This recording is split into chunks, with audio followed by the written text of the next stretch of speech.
Muy buenos días, estimados participantes. Les habla nuevamente la doctora Doris Coromoto Pernía Barragán. En este bloque temático número 3, ustedes van a apreciar la explicación del contenido relacionado con las bases legales o jurisprudenciales. Voy a compartir pantalla para visualizar dicha explicación. Ahora bien, como lo dije anteriormente y lo he venido resaltando, esta unidad curricular, este apartado, comprende el segundo paso que se debe llevar a cabo en todo proceso de investigación y que comprende los 4 apartados. El primer apartado que comprende los antecedentes, que fue aquella revisión bibliográfica, documental, que ustedes ya deben haber elaborado con respecto a todo lo que se ha escrito relacionado con el objeto de investigación. Luego, el segundo apartado, que son las bases teóricas, que comprende ese conjunto de teorías, de proposiciones, de conceptos que se derivan luego de haber precisado cada una de las variables en esa descripción del problema que comprende los objetivos específicos y el objetivo general. Y en este apartado está relacionado con las bases legales o jurisprudenciales, que son aquellos documentos legales que le van a dar sustento, que le van a dar asidero legal a ese tema de investigación. Y luego, en un video instruccional número 4, ustedes van a apreciar la definición del cuadro de operacionalización de variables o de contenidos y cómo se realiza. Todos estos apartados comprende el marco teórico. En este bloque temático número 3, como lo mencioné anteriormente, se va a concebir o a explicar las bases legales o jurisprudenciales. La construcción de las bases legales consta de la conceptualización de las bases legales, cómo se definen, de acuerdo con algunos autores, en qué consisten. También, como segundo apartado, está la importancia de las bases legales de la investigación, es decir, para qué sirven, para qué son útiles, mencionar las bases legales en el capítulo número 2. ¿Cuáles son los criterios que nosotros debemos tomar en cuenta para presentar las bases legales en el desarrollo de la investigación? Visto así, podemos decir que las bases legales son todo aquel conjunto de documentos, pero de naturaleza legal, que le van a servir de fundamento, que le van a servir de sustento referencial y de soporte a la investigación que se está realizando. Ahora bien, autores como Palella y Couso indican que las bases legales son aquellas normativas jurídicas que van a sustentar el estudio desde un orden jerárquico, desde la Carta Magna, desde las leyes orgánicas, tomando en cuenta las resoluciones, los decretos, entre otros documentos legales. Asimismo, en este sentido, Pérez 2006 también considera que las bases legales es el conjunto de leyes, de reglamentos, de normas, de decretos, entre otros, que establecen ese basamento jurídico que va a sustentar la investigación que se está realizando. Autores como Villafranca 2002, de una manera más general, considera que las bases legales son todas las leyes que soportan de forma legal el desarrollo del proyecto de investigación.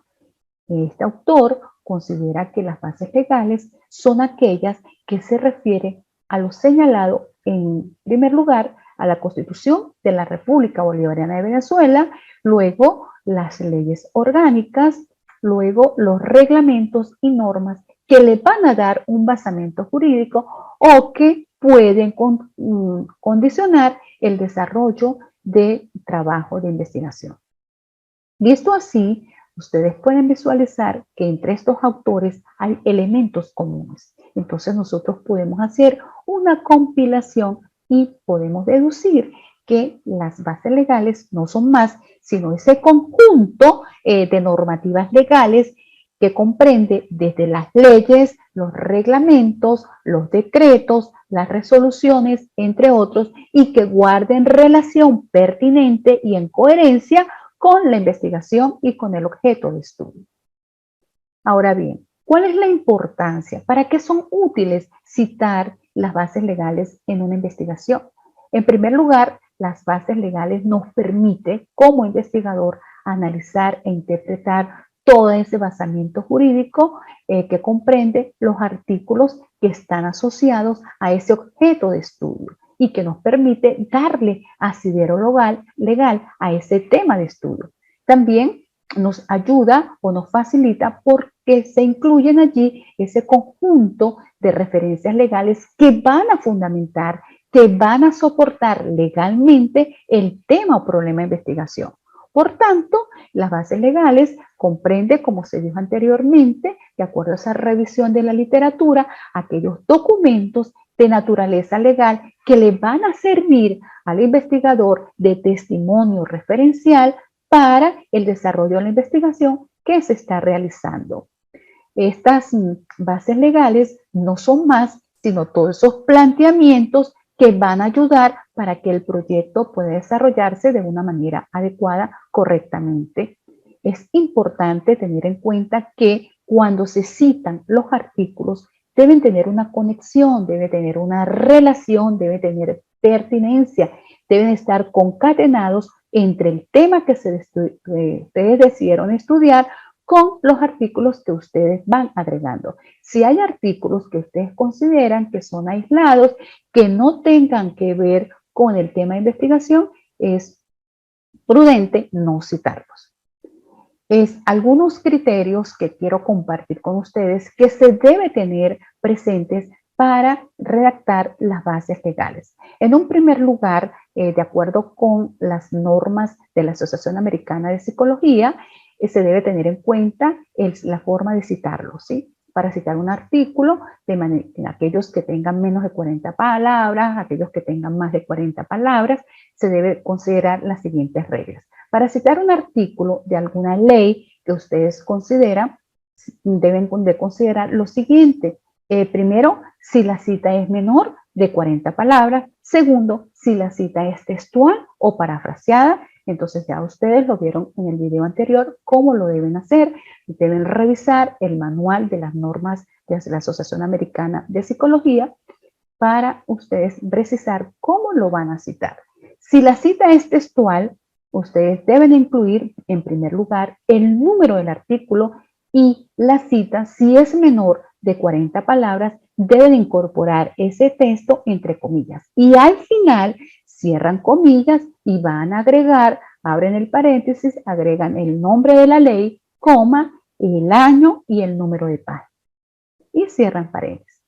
Otro aspecto que es importante tomar en consideración para presentar estas bases legales es si la cita es textual y tiene más de 40 palabras, deben de tener en cuenta. Recuerden que las citas mayores de 40 palabras no llevan comillas. Y si la cita es en bloque, en el primer párrafo, ustedes deben de dejar una sangría de 2,54 centímetros con un interlineado doble.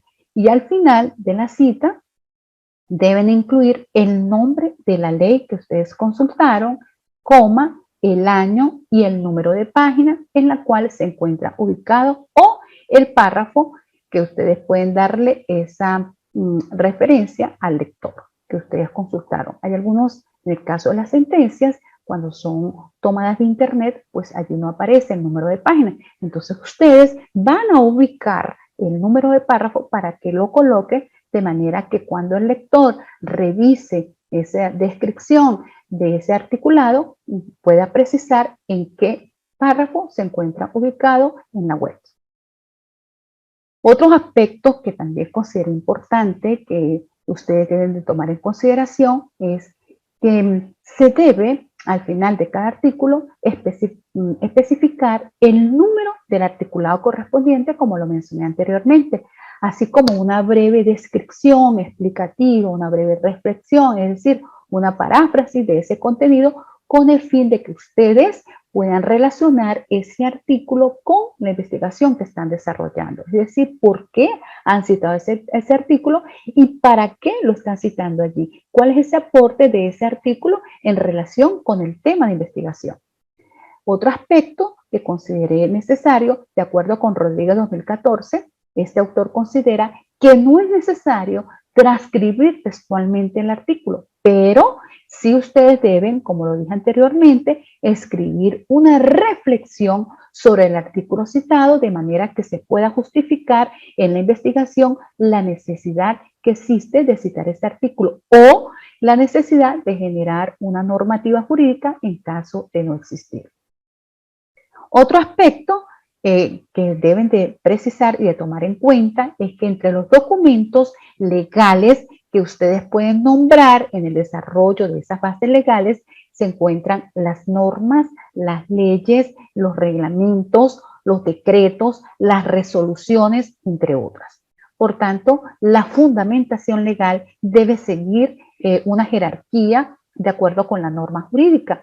Acá les cito la pirámide de Kelsen, el cual se debe tomar en consideración para que ustedes sigan ese orden jerárquico de acuerdo con la cita de cada una de estas normativas legales. En un primer lugar, ustedes deben de citar los artículos de la Constitución de la República Bolivariana de Venezuela que están relacionados con ese tema de investigación, también los tratados internacionales, que esto es lo que comprende, de acuerdo con la pirámide de Kelsen, ese nivel fundamental. Luego, en el nivel legal, se encuentran las leyes orgánicas, las leyes especiales y los decretos. Y en el nivel sublegal, ustedes van a citar allí los reglamentos, las ordenanzas municipales, las resoluciones, entre otros documentos. Esta pirámide, pues ya ustedes la conocen y es para que sigan ese orden jerárquico que ustedes van a citar los artículos o los documentos legales a los cuales hacen relación con el contenido o con el tema de investigación. Bueno, estimados participantes, acá les dejo una reflexión que quiero compartirla con ustedes de Robert Oppenheimer, que dice: mientras los hombres sean libres para preguntar lo que deben, para decir lo que piensan y para pensar lo que quieran, la libertad nunca se perderá y la ciencia nunca retrocederá. Bueno, estimados participantes, este ha sido la explicación del bloque temático número 3 que corresponde a las bases legales de la investigación. Están los criterios, están algunas conceptualizaciones y está la importancia que ustedes deben darle a este apartado para que su objeto de investigación tenga asidero legal. Muchísimas gracias por la participación y que tengan todos ustedes un feliz día.